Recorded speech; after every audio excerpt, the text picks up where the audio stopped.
Good evening and welcome to Channel Yemaswati News. I'm Linda Shonga with your headlines. His Majesty King Yemaswati III stated that this is ESWATINI's season to shine. His Majesty said this while preaching at the beginning of the year prayer service staged at Mandulo Grand Hall today. His Majesty's Correctional Services bid farewell to their former Deputy Commissioner General Makhosazana Dlamini, who served in the department for 20 years. A family today was involved in a feud at Mbegwake, where they are fighting over a rented house, where the leader of the home is stated to have died in 2010, leaving behind the property which has not been allocated to anyone. His Majesty King Yemaswati III stated that this is ESWATINI's season to shine. His Majesty said this while preaching at the beginning of the year prayer service staged at Mandulo Grand Hall today. We have a report. Today, the nation of the Kingdom of ESWATINI was part of the opening service of the year 2022 that was held at the Mandulo Grand Hall. The service was under the theme, God will protect our future, with an accompanying verse from the book of Psalms, chapter 121, verse 7. His Majesty King Yemaswati III delivered his sermon where he stated that this is our season as his personal theme for this service. His Majesty stated that God makes a way where there seems to be no way because he is powerful on top of all situations, and therefore he is going to see the Kingdom of ESWATINI through the situation that His Majesty described as the desert. Labanye ungacabanga bese bayacabanga hawu ngenxa yesikhathi sekuthi ubuyele emuva lokufundisa kepha ke uNkulunkulu nasikathi de indlela ibheka le kude lokufanele kujike asekuvakala kunhlokuvakala ukuthi this is our season. Sibonge uNkulunkulu ukuthi uyasithanda kangwane, sibonge uNkulunkulu ukuthi uyasinakekela emaswati. Nabo hamba edesert emalanga kude nemoto lohamba ngayo ufika kudzini ufika lokhu banezinto letinyende letifika kwempilweni yakho. uNkulunkulu longahlulwa lutho, uNkulunkulu lo provider la kude khona tinto tingakhonakala akahluleki uNkulunkulu ku provide. Ningesabi nimaswati, this is your season. Let's see isikhathi senu. Hallelujah. Angayithatha uNkulunkulu leso sinqumo, this is your season. Other people of the cloth that delivered their sermons include Her Royal Highness Princess Ngenge, who is also a reverend. She was preaching and stating that the Kingdom of ESWATINI should ensure that they always remember where they come from in terms of their roots, and that God is the only person who appoints the king. Akakacethi uNkulunkulu kukwenta tivumelwane kuJesu Kristu. Uyendlula uNkulunkulu vela inkosini yakangwane ngisomhlolo ligama layo. Nayo le nkosi kwenda sivumelwano nayo uNkulunkulu lwandlo olukhulu. Uyavela uNkulunkulu enkosini lechamuke nesive sakho wena uqhamuka embo ekhinya. Uyehla utogudla libombo uyangena kangwane.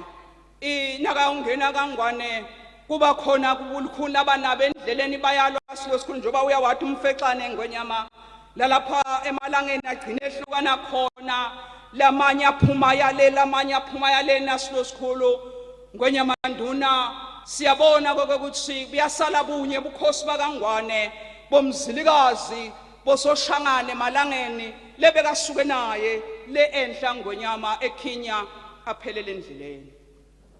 Bayaphuma bayawakha bukhosana babo nganhlanye lapha nalapha ukhandzakala ukuthi uNkulunkulu ukhombe bunye bukhosi bakangwane nabo lohletethi kwabo situlo sebukhosi silo. Apostle Madudu Mabuza also delivered his sermon along with Reverend Archdeacon Begindlela Magongo and Bishop Kanyakwezwe Vilagadi of the Jericho Church in Christ. The Kingdom of ESWATINI is now expected to work hand in hand in fighting against all the challenges that are currently in the country, while also involving Jesus, because all the sermons were based on the fact that if the Lord is involved in any situation, there is bound to be a solution.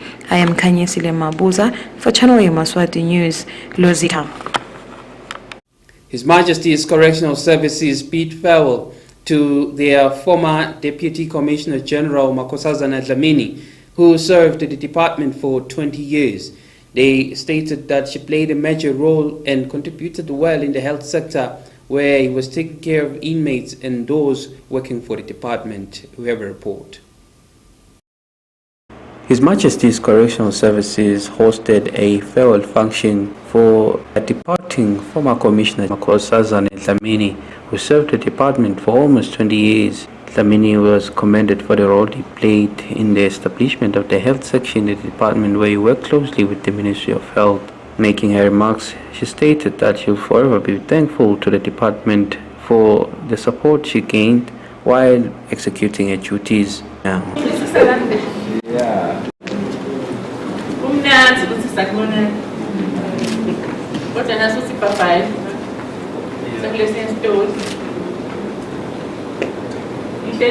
For close to 20 years, which is 19 years in the effect.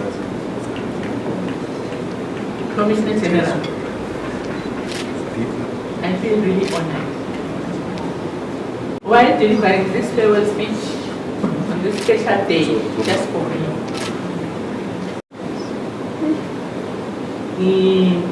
ngiyabonga Commissioner General ne-executive yakho, my senior officers, heads of sections, all officers, for making this day. Commissioner General Yemaswati Dlamini also commended Ms. Nkosazana for the role she played while serving the department. She has played a very fundamental role in the correctional services healthcare section as director, and rendered comprehensive healthcare services to offenders, officers, the immediate families, and the general public. Again, she also played a crucial role in contributing towards the Correctional Services Act and strategic plan, as well as the HIV and wellness policy. These legislative reforms have backings of the department to conform to international standards. We are so grateful for your contributions. Ms. Zulu from the Anglican Church, the spiritual leader of Ms. Nkosazana, also commended her for representing the church while executing her duties.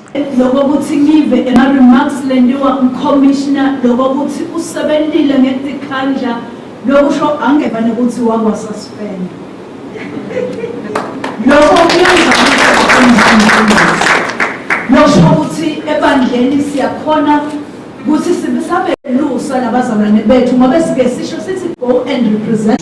Ukuthi labantwana laba nayo sebakhala kimi sukela 2010 washona mhla ka20 babe April 2010 le lakhaya wakhonda baba wakhonda abana lamdluli yena make bahamba bawumkhontela ephathi esipike ekhaya ensangweni lapho khona kunelikhaya lakhe khona itolo nje la sifike khona la ekhaya bebala ngekhathi endlini bahleti khona lendvodza wathi akujake ukukhiwa lamnyango endlini nasi sifuna ukukhuluma naye mama wathi kunabhuti wakhe la endlini ngale abengihlala khona mina ngale ngefika ngathi ngidocela imali manje ngibuye ngihlale ngale shothi thine la khaya sesithi indzawo seyikhaya la kadladla likhaya selijikile manje that's why sithi siyacela sive ukuthi siside kuloko ukuthi sicela manje asiphe ipeace asinikete. For Channel Yemaswati News, I'm Linda Shong, a report compiled by Justice Dlamini Matsapa.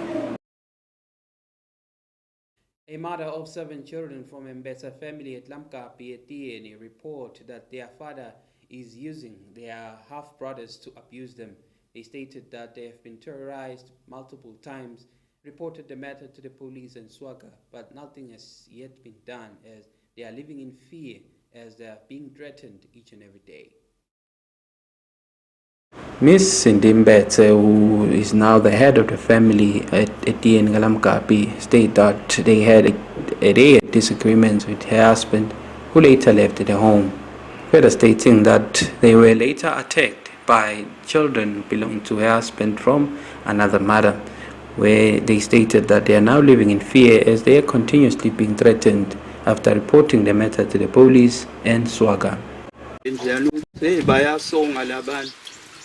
Bayasonga vele bathi lapho bathawukhipha umphefumulo ngithi ke cha ebhuti kude lesibenda kona ngoba imhlane emalanga bayasonga nalo umfana wami nje lomdzala kunema message elicingweni lwakhe washayela ke emaphoyiseni kalobamba bathi akethe alethe lama message bathi bathake bambone bathake bambone le ngona sicela indlela yokuthi vele siyahlukubetheka siyacela lokuthi sicela kuba safe nasi ngoba lala bantwana basakhululeke mhlamba manje kuye kwendeke ukuhamba usebayolala emdini bashiya leli khaya. One of the children also narrated the story, which was traumatic to them. Nasuka lapho sebangishayile mina make soliyababutha ukuthi bangishayelana basuke lapho basukelena bamphushe kheke make aqale nabamphusha bamphushele lapha ensimini wawa ke make kwaba ngilapho ngithokozisa ukuthi jamshaya enhloko khona la waphuma khona ingane wavuka kuphinda wamshana ngedibhakela sesiyahamba mina ngihamba ngalabadlami make wasala ngathi wasala bathi lesakhanza masibuya akhanza sebachitha umbila labaleni indodo abantu batifaka emantini bafathathela intikofela batifaka la endlini lesamangala ukuthi wendekani enena babe ngamshayela ke mina ngambuta ukuthi ngamtshela ngathi babe ngabo umthokozisa abashaya bathi babe yebo bathengwe yini abanishaya ngisho mina uthi ngixosha bathi bhuti wethu lo mzala bamvalela kuleyo nzabalelo kulabantwana labashaya balimala solo kude lokwendekile kude nje ukuthi ba-athende kumbe bona kude lebaboshwa naye namhla lokusolo bayajangaza bayasonga asathi ukuthi amaphoyisa asebenza njani kulo. For Channel Yemaswati News, I'm Linda Shongwe with Kimberly Mavuso, Etienne Galamkapi.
Ms. Tembisile Dlamini pleads for residents of Mbigwake and those who are not from Mbigwake to assist.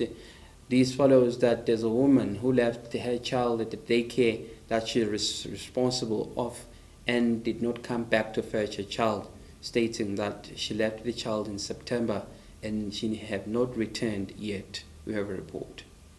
Mr. Msile Dlamini of Mbigwake pleads for the mother or relatives of a child who was abandoned in September last year by her mother at a daycare in the area, where she stated that she will return and never returned, stating that the child is now her expense as she's supposed to provide everything so that the child can be taken care of. Wambe kunina ngaSeptember kwamshiya wahamba wathi awusebenza ngala ekaho esangeni wahamba siphelana wangaphindi wabuya lo mntwana ke wagula last wagula behonga timbungane lo mntwana lo nje intamane yami sengimangena ukuthi ngidamthini sengisangene nalokuthi ngidamthini intamane yami ngiyadenwaya ngiyadithulula nema-dispose wathatha kimi konke ukuthatha kimi naleti into ladibhokile bampa ngihamba naye ngaDisemba nganaye ekhaya phela bekude la bengidamshiya khona hamba naye ngaDisemba nganaye ekhaya bambulela akuchazele nje sive makwafika kanjani la kune daycare wena ne-daycare mina nangine-daycare bekune kuthi bantwana balale la kami waqala walala wathi unini walala wabhadala kwathi ekupheni kwenyanga kwathi ngaSeptember wabesihamba ke siphelana akasabuyi lana elakhaya wenkosi inkosi yami nami angumfazele kuloku lokwendeka kuliciniso lodwa samala umntwana okay waqala wamshiya siso kumbe phela wethembekile wabe sesiyamshiya kulolo kuye ngalo September kanti umshiya nje umntwana sesimeni lesibi ngithi mina ayikhona lo mntwana bekahlala hleli phansi angavane bantwana nelilaka kababungela timbungane tinola liphephethe yatenda ngisho mina sifo sendlala yena gogo Dlamini lokungiyena angishayele licingo mina wathi ucela lokuthi ngivela kuye sengilombona kunelitsaba lafuna sesibonisane lona nami ke ngekuthi ulambi kwakhe nami ngihlala khona lambi kwakhe ngase ngizino angishakutele ngoba umlomdzala ngimati lokuthi umbinjwe yini nangifika ke lana msakade ngakhanza lesimo lesi lasakhulume ngaso gogo sekwekungukuthi kunemtali lafike wacelela umntwana la wambeka kusukela ngaSeptember solo wahamba lo make walomntwana ngabutabuta ke gogo ukuthi make womntwana wahamba babo umntwana uphi wakusho ke gogo lokuningi asadibene nako nathi inza babo umntwana ngoba babo umntwana ngathi wasemaputo naye ukhuluma lelinye ilwimi make womntwana Solomon uyeta nathi ukhuluma naye uthi uyeta Channel Yemaswati News, I'm Linda Show, Justice Dlamini, Matsapa. Residents of Lamkapi at Bunya today received food parcels from their Member of Parliament, stating that they were in need as the continuous rains are prolonged. They state that they do not know if they will get enough yield on the fields, stating their appreciation from their Member of Parliament.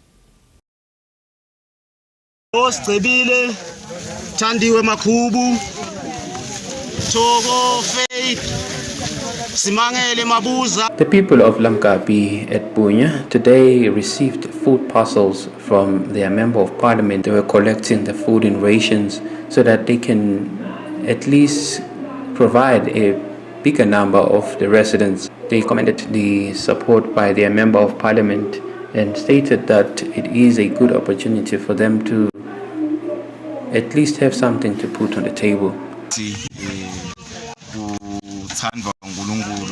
Nyama yasithandza nentinto enkosi singqongqothile lapha nalapha basiphake kudla ungakosive sakahleko lamhla sithokothile sikuthola kudla kungakanani labantu khona mhlonishwa kutabenela indabantu tigotsi esinato la kithi ting5 kule ngudla lokusho ukuthi iTaiwan into engonyama tisiphe kudla masaka erice lang 100 yaqala sokwathi nhloka hleko angizange mina sengemukele ngibonga lobuqopho bami lele ngibubeke lo akusuko lonyaka lele nginabo nyalo lobuqopho bami bungikhumbulile ngoba ngihlala ngikhala kubo kodwa ke lamhla ubungithinzile ubuqopho bami enkundleni yakahle kalamkapi ngiloko manje abami nyalo nje buka ngidangete lenguphethe ngoba angati kufanele kuma ngibenye into emphakathini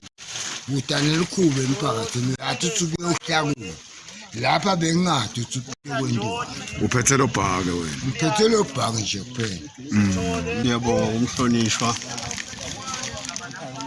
wangozi njengamnje ngeqala lokuxoxa siyabonga impela wangozi siyabona lokuqhethekile ukuthi iyaphila nawo lokhetho bekutawuyana ngamnje siyawukhetha yena sibonge enkosini Mswati wesithathu aw siyabonga kakhulu bayethe wena waphakathi Channel Yemaswati News, I'm Linda Shongwe. Report compiled by Justice Dlamini Lamkapi.